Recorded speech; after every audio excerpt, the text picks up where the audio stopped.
নমস্কাৰ বন্ধুসকল, মোৰ এটা নতুন ভিডিঅ'লৈ আপোনালোকক আকৌ এবাৰ স্বাগতম জনাইছোঁ।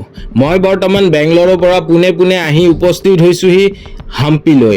হাম্পিৰ কথা ভাৰতৰ সকলো মানুহে জানে, কাৰণ ভাৰতৰ প্ৰাচীন ৰাজ্য হিচাপে আমি সকলোৱে জানো। ইতিহাসৰ প্ৰাণকেন্দ্ৰস্বৰূপ এই হাম্পিৰ বিষয়ে ভাৰতত ইতিহাসৰ তালিকাত আজিও লিপিবদ্ধ হৈ আছে, আমি সকলোৱে জানো। আজি সেই হাম্পিৰে এটা বিশেষ ঠাইত মই আহি উপস্থিত হৈছোঁ, যিটো হাম্পিৰ এসময়ত ৰাজধানী আছিল বুলি কৈছিলে। হয়, মই বৰ্তমান আহি উপস্থিত হৈছোঁ হাম্পিৰ বিৰুপাক্ষা মন্দিৰ। আৰু এই বিৰুপাক্ষা মন্দিৰটো তুংগাভদ্ৰা নদীৰ কাষতে আছে। আৰু এই তুংগাভদ্ৰা নদীৰ বিষয়ে ভাৰতৰ সকলো মানুহে জানে, কাৰণ তুংগাভদ্ৰা নদীৰ কথা ৰামায়ণতো উল্লেখ কৰা আছে। এই ঠাইটো ৰামায়ণকালীন ঠাই বুলিও আমি জানো বা লোকবিশ্বাস আছে। আপোনালোকে যেতিয়া ইয়াতে আহিব, সেই সকলো বস্তু আপোনালোকে আহি কেনে গম পাব। আৰু এসময়ত এই বিৰুপাক্ষা টেম্পলটো ভাৰতৰ এই হাম্পিৰ চহৰৰ ৰাজধানী আছিলে আৰু বাণিজ্যিক কেন্দ্ৰ আছিলে বুলি কোৱা হয় বা লোকবিশ্বাস আছে। আজি আমি জানিবলৈ যত্ন কৰিম যে এই বিৰুপাক্ষা টেম্পলটো কাৰ সময়ত নিৰ্মাণ কৰা হৈছে। এই বিৰুপাক্ষা মন্দিৰটো বনাওঁতে কি ধৰণৰ প্ৰত্যাহ্বানৰ সন্মুখীন হৈছিলে ৰজাই। এই বিৰুপাক্ষা টেম্পলটো ইয়াতে কিয় বনাইছিলে, এই ঠাইটোৱে যে লৈছে কিহৰ কাৰণে লৈছে। বেলেগ ঠাইতো ল'ব পাৰিলে হয়, কিন্তু এই ঠাইটো কিয় লৈছে, এই নিৰ্মাণ কাৰ্যত কিমান খৰচা হৈছিলে, কাৰ শাসনকালত এই মন্দিৰটো নিৰ্মাণ কৰা হৈছিলে, আমি আজি এই গোটেই বস্তু এই ভিডিঅ'ৰ মাধ্যমেৰে জানিবলৈ যত্ন কৰিম। আৰু এই হাম্পিৰ ঠাইটো কিষ্কিন্ধাৰ ৰাজ্য আছিল বুলি কোৱা হয়। আৰু কিষ্কিন্ধাৰ ৰাজ্য বুলি ক'লে আমি সকলোৱে জানো কিষ্কিন্ধাৰ ৰাজ্য কাৰ আছিলে, বালি আৰু সুগ্ৰীৱৰ ৰাজ্য আছিলে। এসময়ত এই ঠাইত বালি আৰু সুগ্ৰীৱৰ ৰাজ্য আছিলে। মই বাৰু ভিডিঅ'ৰ মাজত সকলো বস্তু আপোনালোকক বিৱৰি ক'ম, কিহৰ কাৰণে এই ঠাইটো ইমান বিখ্যাত, কিহৰ কাৰণে এই ঠাইটো আজিও দেশৰ পৰা বিদেশৰ পৰ্যটকৰ আকৰ্ষণৰ কেন্দ্ৰবিন্দু হৈ আছে, আজিও হৈ আছে, কিহৰ কাৰণে। আমি আজি ইমান বছৰ অতিক্ৰম কৰাৰ পাছতো মানুহে আহি এই ইতিহাসৰ সাক্ষীস্বৰূপ এই বস্তুবোৰ চাইকে যিটো অনুভৱ হয়, আপোনালোকে ইয়াতে নহাকৈ সেই অনুভৱবোৰ কৰিবলৈ নোৱাৰে। এই বিৰুপাক্ষা টেম্পলৰ ছাইডত যিবিলাক আপোনালোকে দেখা পাইছে, এসময়ত এইবোৰ দোকান আছিলে। মানে বিৰুপাক্ষা টেম্পলটো যিটো ঠাইত আছে, সেই ঠাইটো এসময়ত বাণিজ্যিক কেন্দ্ৰ আছিলে। হাম্পিৰ ৰাজধানীৰ এই ঠাইখিনি বাণিজ্যিক কেন্দ্ৰ আছিলে। আৰু ইয়াতে সেই ৰজাৰ ৰাজ্য যেতিয়া আছিলে, এই ঠাইটোত দোকানৰ ব্যৱস্থা কৰি দিয়া হৈছিলে। মোৰ ভিডিঅ'ৰ মাধ্যমেৰে যিবোৰ আপোনালোকে দেখি আছে, এই সকলো বস্তু এসময়ত দোকান আছিলে। ইয়াতে মানুহবোৰে দোকান দিছিলে আৰু ইয়াতে সেই সময়ত মানুহে আহি সেই দোকানৰ পৰা বস্তু কিনি নিজৰ চাহিদা পূৰণ কৰিছিলে। সেইকাৰণে কৈছোঁ যে হাম্পিৰ এই ঠাইটোৱে বাণিজ্যিক কেন্দ্ৰ আছিলে সেই সময়ত, মানে বিজয়নগৰ ৰাজ্যৰ সময়ত এই ঠাইটো বাণিজ্যিক কেন্দ্ৰ আছিলে। চাই থাকক মোৰ ভিডিঅ'টো।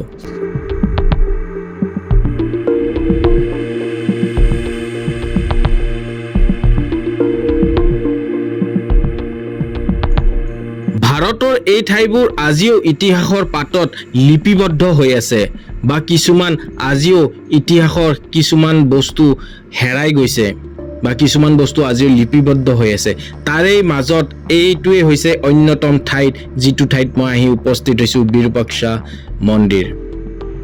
এই মন্দিৰৰ নিৰ্মাণ কাৰ্যত যি ধৰণে কাৰিকৰবোৰে পাথৰসমূহ কাটি প্ৰাণ দিয়াৰ চেষ্টা কৰিছে, সঁচাই দেখিবলৈ খুবেই ধুনীয়া। আপোনালোকে যেতিয়ালৈ হাম্পিত এই ঠাইবোৰত আহি নিজে নাচায়, তেতিয়ালৈকে কিছুমান বস্তুৰ অনুভৱ আপোনালোকে কৰিব নোৱাৰিব। কাৰণ এই মন্দিৰটো সম্পূৰ্ণৰূপে পাথৰেৰে নিৰ্মাণ কৰা হৈছে। মানে সেই পাথৰবোৰ কাটি যি ধৰণে তাতে সেই মূৰ্তিবোৰত যি ধৰণে প্ৰাণ দিয়াৰ চেষ্টা কৰিছে, আপোনালোকে যেতিয়া ইয়ালৈ আহিব তেতিয়া সেই বস্তুবোৰ আপোনালোকে গম পাব। এসময়ত এইটো শিৱ মন্দিৰ আছিল বুলি লোকবিশ্বাস আছে। বিৰুপাক্ষা মানে শিৱ, আৰু শিৱক পম্পাপতি বুলিও কোৱা হয়। ইয়াৰে কথা কৈ আছো মই। আৰু পৌৰাণিক কথাৰ যদি মই এই মাহাত্য জানিবলৈ যাওঁ, তেনেহ'লে পৌৰাণিক কথাত কোৱা হয় যে এসময়ত ৰাৱণে শিৱৰ পৰা শিৱলিংগ লৈ আহি আছিলে, আৰু এই ঠাইতে আহি ৰাৱণে বিশ্ৰাম কৰিছিলে, আৰু সেই ঠাইতে এই বিৰুপাক্ষা টেম্পলটো মানে মন্দিৰটো নিৰ্মাণ কৰা হৈছে। এই মন্দিৰটো খুবেই ধুনীয়া। এই মন্দিৰটোত এটা আপোনাৰ হাতীও আছে। এই হাতীটো আমি ওচৰৰ পৰা চাবলৈ গ'লো, আৰু খুবেই ধুনীয়া হাতী। কিন্তু মানুহজনৰ হাতত থকা এই জোঙাজাতীয় মেটেলৰ এই বস্তুটো কিনো হয়? আৰু হাতীটোৰ পিছৰ ভৰিত কিছুমান কাটি দিয়াৰ নিচিনা কিছুমান দাগ আছে। নে হাতীটোক বশ কৰাৰ উদ্দেশ্যে মানুহে এই হাতীটোৰ ওপৰত অত্যাচাৰ কৰে নেকি? মই সকলো বস্তু আপোনালোকৰ ওপৰত এৰিলোঁ। কি হাতীক বশ কৰাৰ উদ্দেশ্যে সেই হাতীটোৰ ওপৰত অত্যাচাৰ কৰে নেকি? মই সকলো বস্তু আপোনালোকৰ ওপৰতে এৰিলোঁ। এই ঠাইখন পৌৰাণিক মাহাত্য বহুত আছে। কোৱা হয় যে এই ঠাইখনত ৰামায়ণৰ লগত জড়িত বহুতো বস্তু দেখিবলৈ পোৱা যায়। এসময়ত এই ঠাইখন বালি আৰু সুগ্ৰীৱৰ ৰাজ্য আছিলে। মানে এই ঠাইখন পৌৰাণিক কালত কোৱা হৈছিলে যে লোকবিশ্বাস আছে যে বালি আৰু সুগ্ৰীৱৰ ৰাজ্য আছিলে, ইয়াতে তেখেতসকলে ৰাজ্য চলাইছিলে। আৰু আপোনালোকে যেতিয়া হাম্পিত আহিব, হাম্পিত আপোনালোকে বহুতো ৰামায়ণৰ লগত জড়িত বহুতো ঠাই আপোনালোকে এই হাম্পি চহৰতে দেখিবলৈ পাব। হাম্পি চহৰত যেতিয়া আপোনালোকে আহিব, এই পাহাৰবোৰৰ যিবিলাক দৃশ্য, সেই সকলো পাহাৰতকৈ অন্যতকৈ পৃথক। আপোনালোকে যেতিয়া ইয়াত আহিব, আপোনালোকে নিজে গম পাব যে অন্য পাহাৰতকৈ এই পাহাৰবিলাক পৃথক। কাৰণ এই পাহাৰত আপোনালোকে দেখিবলৈ পাব কেৱল পাথৰ। ইয়াতে মাটি আপোনালোকে দেখাই নাপাব, কেৱল পাথৰেহে দেখা পাব। এটা পাথৰৰ ওপৰত এটা পাথৰ। আমি আগন্তুক দিনত যিবোৰ ভিডিঅ' আপোনালোকৰ মাজত লৈ আনিব যাই আছোঁ, সেই সকলো বস্তু সেই ভিডিঅ'বোৰত আপোনালোকে দেখিবলৈ পাব। এই যিমানবোৰ বস্তু আপোনালোকে দেখিছে, মন্দিৰটোত চাৰিওফালে সৰু সৰু কিছুমান মন্দিৰো আছে, আৰু এই সকলো মন্দিৰবোৰ আপোনালোকৰ পাথৰেৰে নিৰ্মাণ কৰা হৈছে।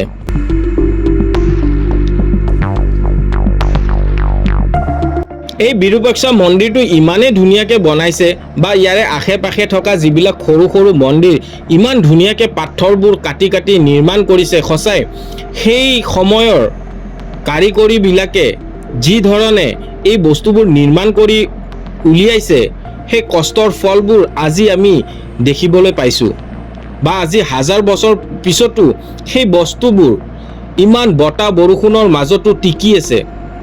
আৰু এই ইতিহাসৰ সাক্ষীস্বৰূপ সেই বস্তুবোৰ মই আপোনালোকক ভিডিঅ'ৰ মাধ্যমেৰে দেখুৱাবলৈ যত্ন কৰি আছোঁ। ইমান ধুনীয়াকৈ সেই বস্তুবোৰ নিৰ্মাণ কৰিছে। সঁচাই চাবলগীয়া ঠাই হয় হাম্পি। এই বিৰুপাক্ষা মন্দিৰৰ চাৰিওফালে সৰু সৰু কিছুমান মন্দিৰ বনাইছিলে ৰজাই। বিজয়নগৰ সাম্ৰাজ্যৰ সময়তে এই সকলো বস্তু নিৰ্মাণ কৰি উলিয়াইছিলে, আৰু সম্পূৰ্ণৰূপে এই ঠাইবোৰ পাথৰেৰে, বহুখিনি ঠাই আপুনি পাথৰে দেখা পাব। এই ঠাইটো খুবেই ধুনীয়া ঠাই, আৰু যিহেতু ইয়াতে পৌৰাণিক মাহাত্ম্যও আছে, মই আপোনালোকক ভিডিঅ'ৰ মাধ্যমেৰে জনাইছোঁ। বা আগন্তুক দিনত যিবোৰ হাম্পিৰ ভিডিঅ' আপোনালোকৰ মাজত আহিবলৈ যাই আছে, আপোনালোকে খুবেই ভাল পাব।